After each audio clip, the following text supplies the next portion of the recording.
Je vais vous présenter un petit peu le bateau. Donc c'est un bateau qui date de 1998. C'est ce qu'on appelle un IMOCA 50. À l'époque, il y avait deux tailles. Il y avait les 50 et les 60 pieds. Donc maintenant, il ne reste plus que les 60 pieds. Donc il y a quelques bateaux encore anciens comme ça qu'on est plusieurs passionnés à remettre en état et puis naviguer, faire des courses. La particularité, c'est que c'est un bateau qui a ce qu'on appelle une quille pendulaire. On peut faire basculer la quille d'un côté ou de l'autre avec des vérins, de telle façon à améliorer le couple de redressement. Et du coup, quand la quille est remontée, on n'a plus de plante dérive, donc on descend une dérive pour garder de la plante dérive, notamment lorsqu'on est au pré pour faire du cap. C'est un bateau donc qui est équipé d'une grand voile. On a plusieurs voiles d'avant que l'on voit ici, là, le J1, le J2, là il y a le J3 qui n'est pas installé, puis le tourmentin qui est la petite voile qu'on met lorsque c'est vraiment la tempête. Et puis après derrière on a des spies qu'on amure complètement à l'avant, au bout de dehors.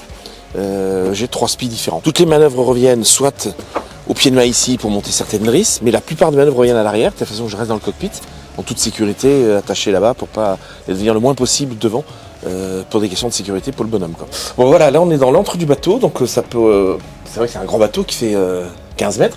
Et oui, la partie pour elle est toute petite, finalement j'ai que le milieu du bateau, avec de chaque côté j'ai des couchettes pour dormir.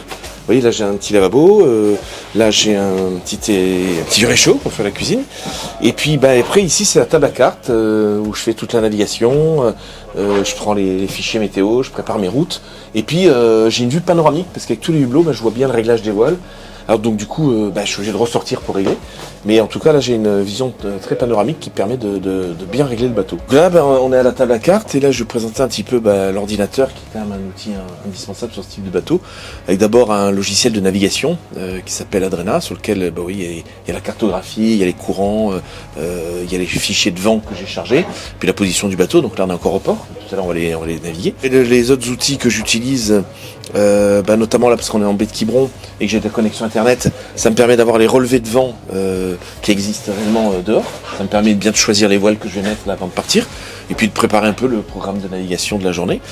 Et puis après j'ai un tableau que je renseigne au fur et à mesure de mes navigations qui me permet en fonction de la force du vent et de l'angle de la route par rapport au vent, de noter, c'est pour ça que toutes les cases sont pas encore remplies, mais ça me permet de noter les voiles que j'ai prévues, que je mets, l'angle de quille que je mets et la vitesse du bateau. Ça permet d'avoir un peu des vitesses cibles pour pouvoir bien régler le bateau. Puis après j'ai un autre outil, après il y en a d'autres mais je présente les outils principaux, c'est le tableau de bord pour régler le pilote automatique du bateau.